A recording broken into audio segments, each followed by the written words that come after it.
Helo, Ynir ydw i, a dwi'n byw mewn pentre bach o'r enw Llangrisiolys, yr Ynys Môn, Gogledd Cymru. Mi fues i ddigon ffodus eleni o gael y newis i fynd i ddysgu'r Gymraeg yn Patagonia.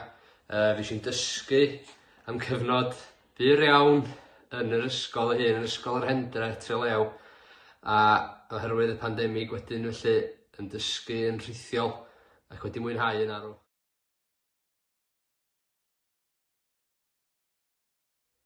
Ers dychwelyd yn ôl i Gymru, nôl ym mis Mai bellach, dwi wedi bod yn gweithio mewn ysgol gynradd yn lleol, lle ysgol Santes Dwynwen, ac yn mwynhau bob eiliad ohono fo, ond gobeithio'n arw o gael dod yn ôl yn o fuan i gael cynnig arall ar y dysgu yn Patagonia.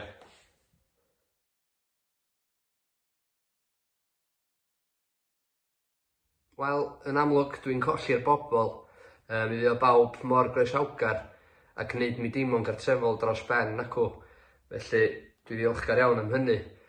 A hefyd, yn amlwg dwi'n methu staff yr ysgol, ysgol yr Hendre a phlant ysgol yr Hendre fawr iawn, ac yn gobeithio gweld nhw yn fuan iawn.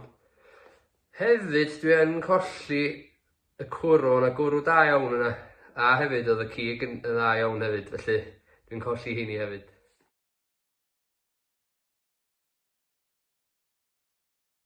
Swn i'n hoffi dymuno Nadolig Llawen a Flwyddyn Newydd Dda i bawb ym Patagonia.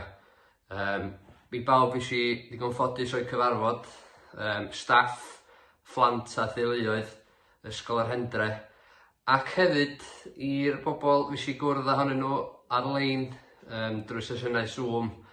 Felly Nadolig Llawen i chi gyd a gobeithio am flwyddyn newydd well. Hwyl am y tro!